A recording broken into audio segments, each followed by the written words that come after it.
Alhamdulillah, alhamdulillahilladzi bi ni'matihi tatimmu shalihat wa bi fadlihi tafsul ghayat adada khalqihi wa ridha nafsihi wa zinata 'arsyihi wa midada kalimatihi.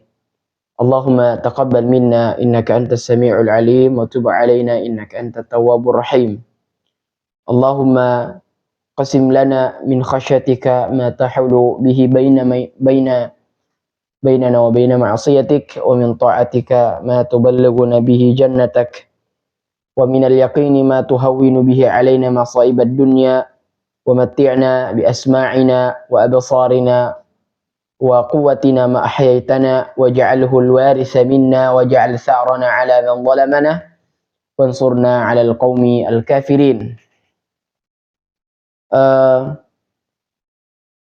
Para pemirsa dimanapun Anda berada, rahimani wa rahimakumullah, kita berdoa kepada Allah Subhanahu wa taala dan mengharapkan belas kasih darinya dengan menerima segala amalan-amalan saleh, amalan-amalan kebajikan yang kita lakukan di bulan Ramadan.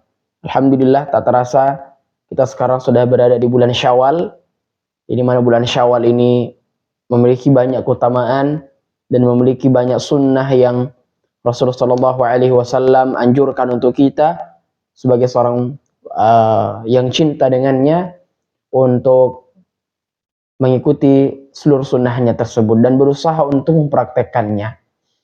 Maka para pemirsa yang dirahmati Allah Subhanahu wa taala, di bulan Syawal, khususnya mungkin di negeri kita Indonesia, ya memang sudah menjadi lumrah dan sudah menjadi tradisi bahwa di setiap Syawalnya atau setelah Idul Fitr kita biasanya melaksanakan silaturahim atau saling menjenguk, saling mendatangi rumah dari rumah ke rumah yang lain, mengunjungi sahabat kita, mengunjungi kerabat kita, mengunjungi keluarga kita, dan ini sudah menjadi tradisi di Indonesia.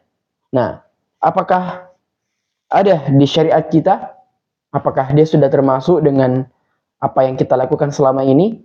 Maka tentu kita jawab iya, betul, sudah ada. Bahkan jauh sebelum itu syariat kita sudah mengaturnya. Ya, jauh dari adanya tradisi itu, maka syariat sudah mengaturnya dan menyampaikan kepada kita. Ya. Silaturahim dan ziarah memang tampaknya agak berbeda. Mustalah, istilah dan penggunaannya dan juga maknanya berbeda. Ya, kalau silaturahim biasanya disampaikan, biasanya dikatakan dia menyambung tali kekeluargaan.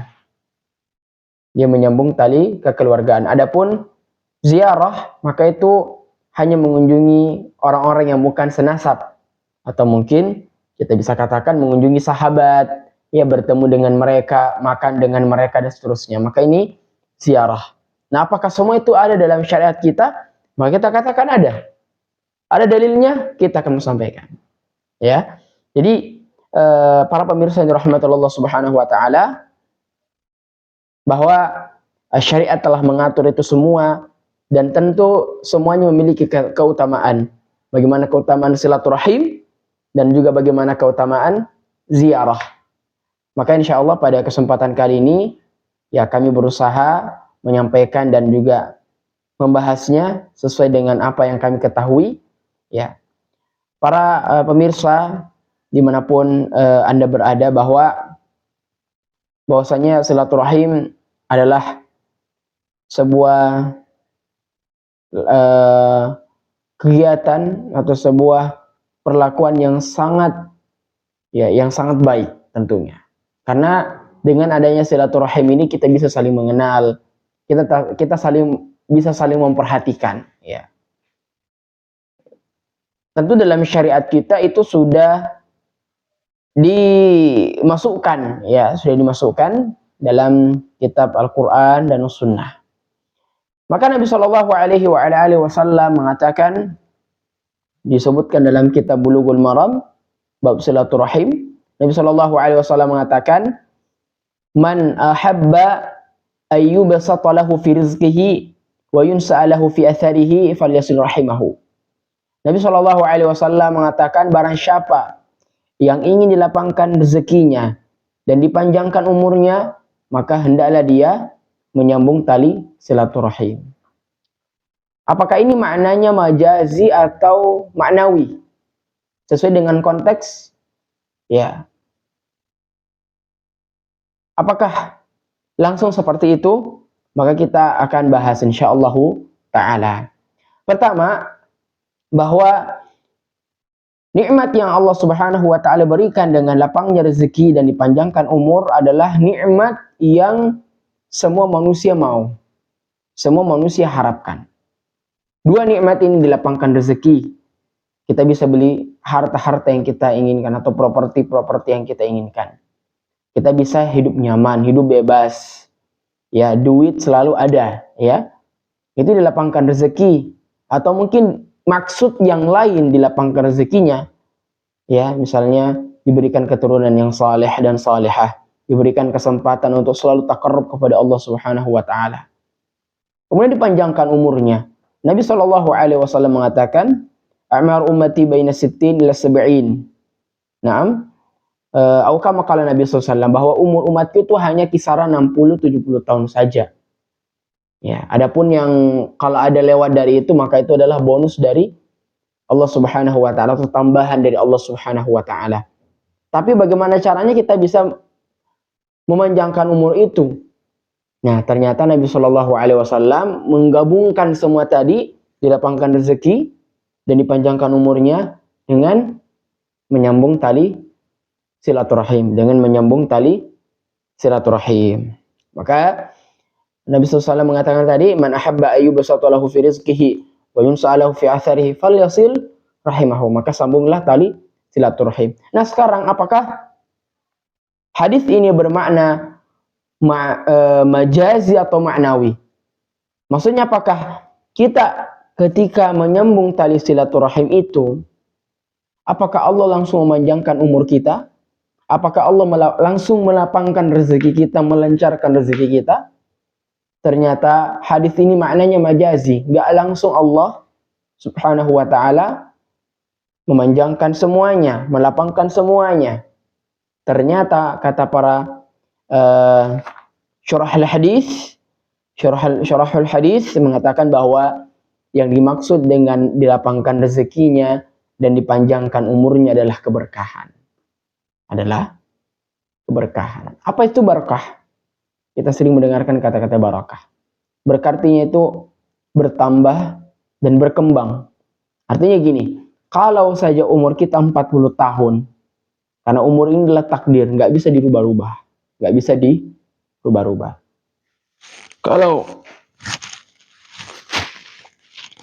Kalau saja misal takdir kita, umur kita 40 tahun, Allah Subhanahu wa ta'ala memberikan kita kesempatan untuk hidup di dunia ini cuman 40 tahun, ya, atau 50 tahun, ya. 40 tahun ini, 50 tahun ini mungkin sedikit bagi kita. Masih panjang perjalanan untuk mendapatkan kesuksesan, untuk mendapatkan banyak amalan-amalan soleh bisa kita kerjakan. Tapi dengannya kita menyambung tali silaturahim, maka Allah Subhanahu wa ta'ala memberikan keberkahan dengan umur 40 tahun. Boleh jadi 40 tahun ini mungkin singkat, kita tak terasa 40 tahun ini, namun kita tumbuh, ya, namun dia tumbuh dengan ketaatan, di atas ketaatan kepada Allah. Kemudian yang kedua, Allah Subhanahu wa ta'ala menjaganya dari segala keburukan. Kemudian yang ketiga, Allah Subhanahu wa ta'ala memberikan dia keturunan yang sangat banyak, ya.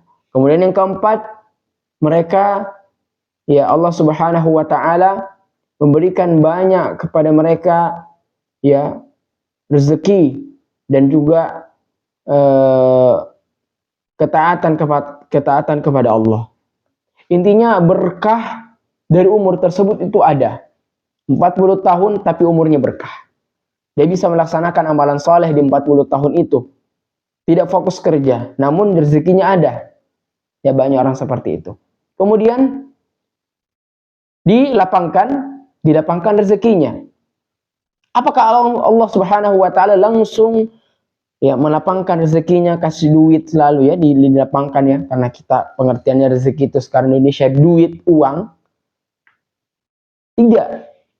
Namun Allah Subhanahu wa taala memberikan keberkahan di harta-hartanya. Misal ya, gajinya per bulan di kantor 5 juta. Ya, atau mungkin 4-6 juta lah.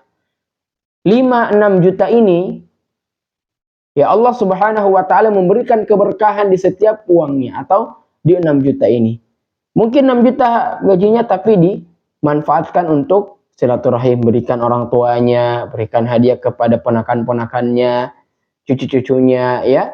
6 juta atau dia sedekahkan, dia kasih fakir miskin, ya kasih anak yatim piatu dan seterusnya.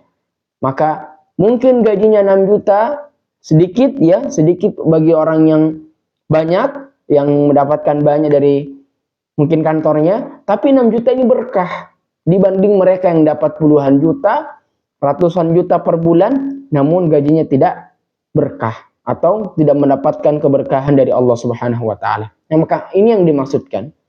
Itu makna majazi ya, makna yang dimajazkan atau kiaskan dengan yang lain, yaitu keberkahan dari Allah Subhanahu wa taala. Maka para pemirsa yang dirahmati Allah Subhanahu wa taala, ternyata dua amalan ini amalan ini yang silaturahim bisa mendatangkan dua manfaat. Pertama, diberkahi rezeki kita dan diberkahi umur kita. Ya. Yauma la yanfa'u malun wala banun illa man atallaha biqalbin salim. Ya. Di mana nanti ketika kita datang dengan hati yang selamat. Ya. Kemudian dikatakan juga bahwa siapakah yang terbaik ya, ketika ditanya Nabi SAW, siapakah mereka yang terbaik Nabi ya Rasulullah. Ya, setelah menyebutkan tentang orang-orang yang bersama dengan Al-Qur'an, maka Nabi SAW mengatakan, man tala umruhu wa harsuna amaluhu. Man tala umruhu wa harsuna amaluhu. Barang siapa yang panjang umurnya dan baik amalannya. Maksudnya di umur yang panjang ini mereka manfaatkan untuk taat kepada Allah. Mereka juga bekerja, mereka juga cari nafkah, mereka juga melaksanakan aktivitas duniawinya, tapi kadar ibadahnya, kadar melaksanakannya ketaatan kepada Allah itu diperbanyak, itu diperbesar, diperluas. Sehingga apa? Umurnya berkah. Tadi kita katakan 40 tahun saja mungkin itu sedikit, ya, sedikit.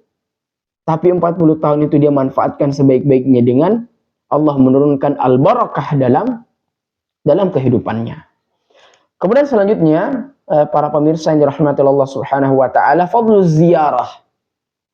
Fadlu ziyarah. Kita mengambil muqarrar di sini kitab Al-Adabul Mufrad ya, kitab Al-Adabul Al-Mufrad ya.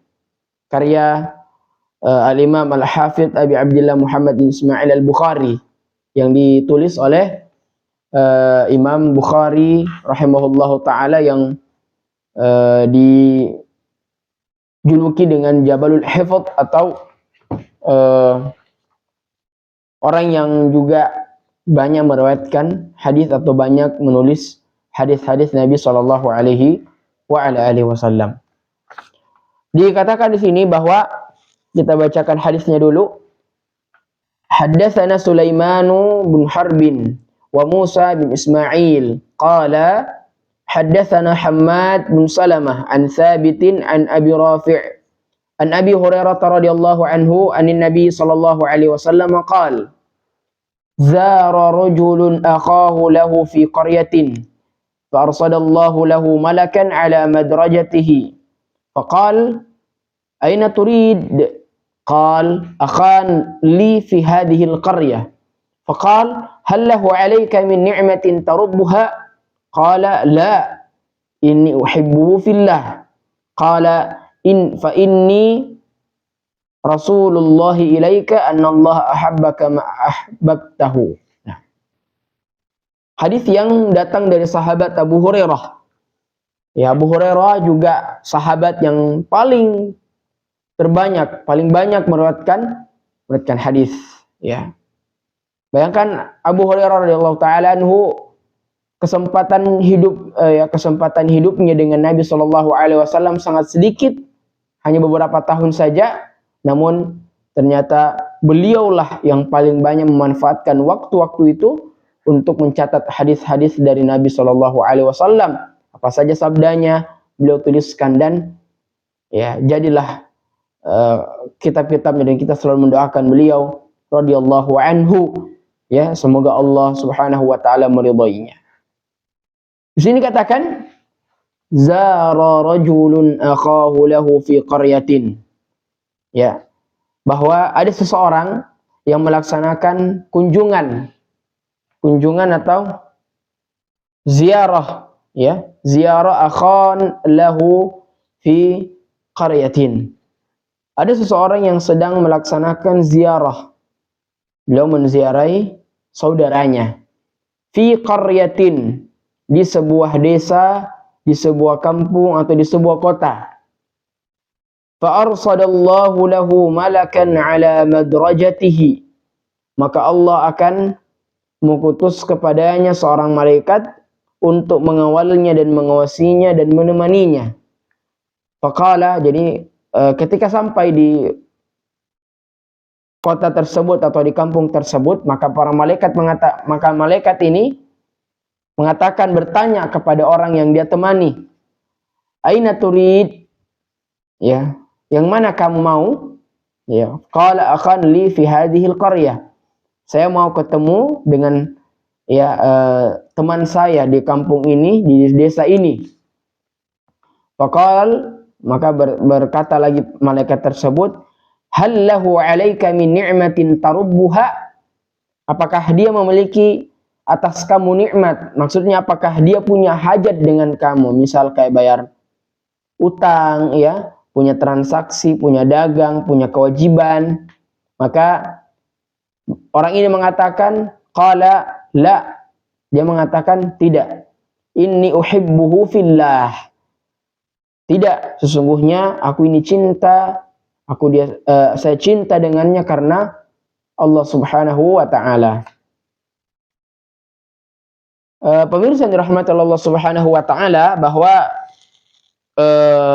hadis ini memiliki banyak poin-poin penting, ya, untuk bisa kita perhatikan sebaik-baiknya. Bahwa pertama,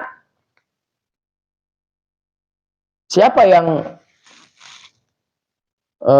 melaksanakan safar untuk ziarah,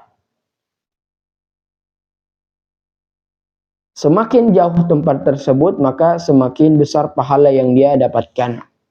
Zara rajulun, farajulun huna, na'am, hada ghairu ma'ruf, yakni tidak diketahui. Rajulun, tidak ada dalil-dalil yang lainnya menyebutkan tentang rajulun, siapa yang dimaksudkan dengan rajulun ini. Tidak ada hadis-hadis yang lain menerangkan tentang rajulun ini. Zara rajulun akhan lahu fi qaryatin. Ya. Qaryah dalam bahasa Arab itu bermakna kampung atau desa. Namun tak selamanya bermakna kampung. Ya. Ternyata di sini dimaknakan kota, ya, kota. Akhan lahu fi qaryatin. Akhan.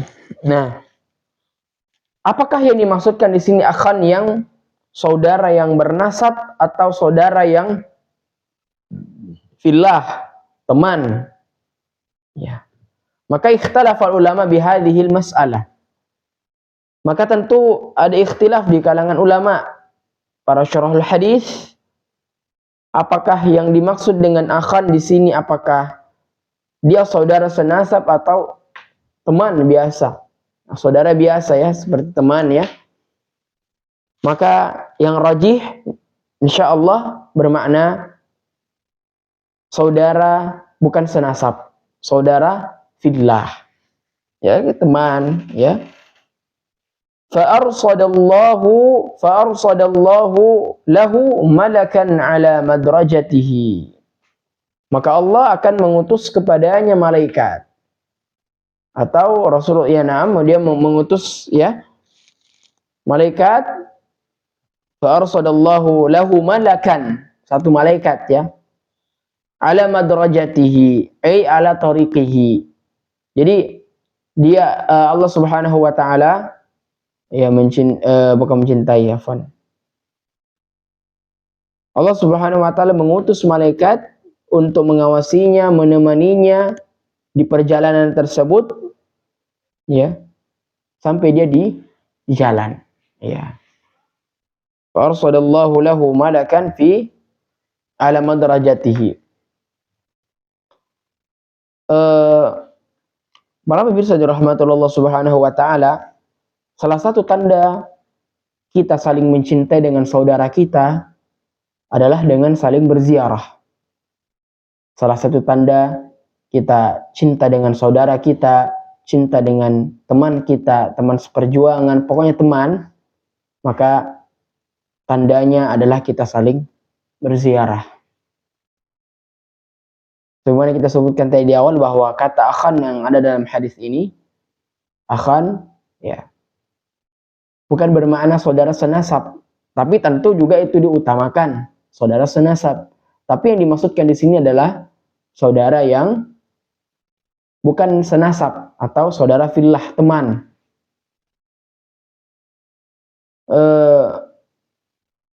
Kemudian para syurahul hadis mengatakan tentang lafaz rajulun tadi yang kita sebutkan, tak ada keterangan atau dalil yang menerangkan bahwa siapa yang dimaksud dengan rajulun ini. Apakah dia dari umat Nabi SAW atau umat sebelumnya? Tidak diketahui. Zara akan fil qaryah, maka dia menziarah laki-laki dan bukan sebaliknya. Jadi laki-laki ya di sini kan zara rajulun. Ya bukan rajulun ilal mar'ah, la, tidak ya. Maka laki-laki yang disyariatkan adalah laki-laki menziarahi laki-laki.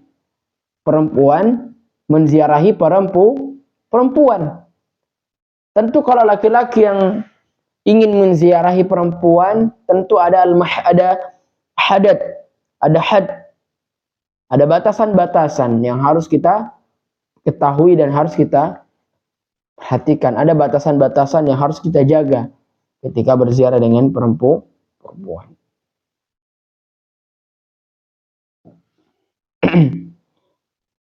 Kemudian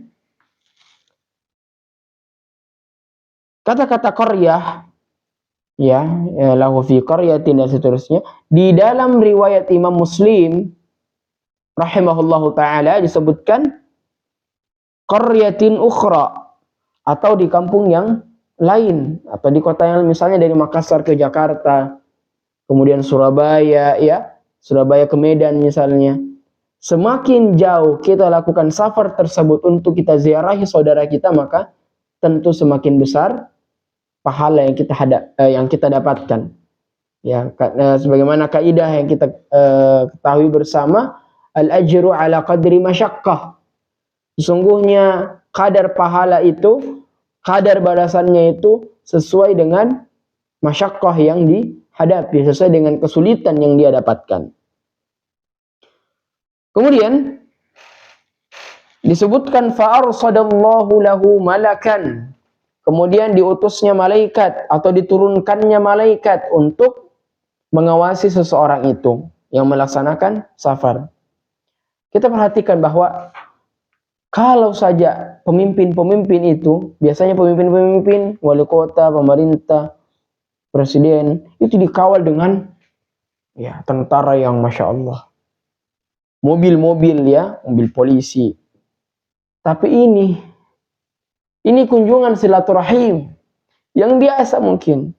Ini biasa sekali silaturahim, ziarah dengan saudara kita ya di kampung di Bulukumba sana ya. Namun yang kawal kita ini bukan tentara. Yang kawal kita ini bukan mobil-mobil yang megah, orang-orang yang kuat. Tidak. tapi yang mengawal kita adalah malaikat Allah Subhanahu wa taala. Ajudan ya, ajudan dari Allah Subhanahu wa taala. Dia yang apa? Yang mengawali kita kalau kita melaksanakan ini. Ala madrajatihi, ala tariqihi. Sepanjang jalan tersebut, maka malaikat itu mengawasi dia. Ya. Dan tentu di sini malaikatnya berwujud manusia.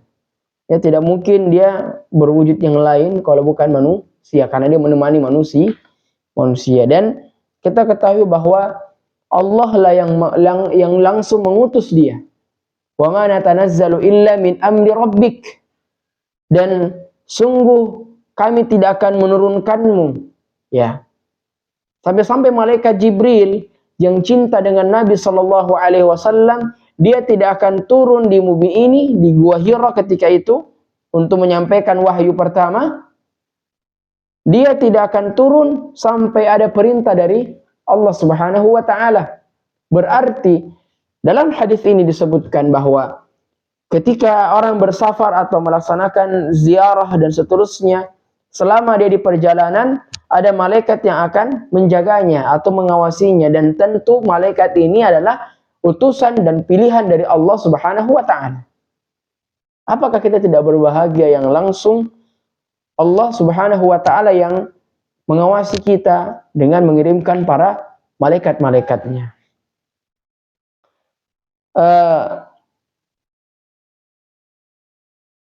Para pemirsa dirahmati Allah Subhanahu wa ta'ala, kemudian akan di sini sebagaimana yang kita sebutkan tadi, bukan saudara senasab, tapi yang dimaksud dengan akan di sini adalah apa?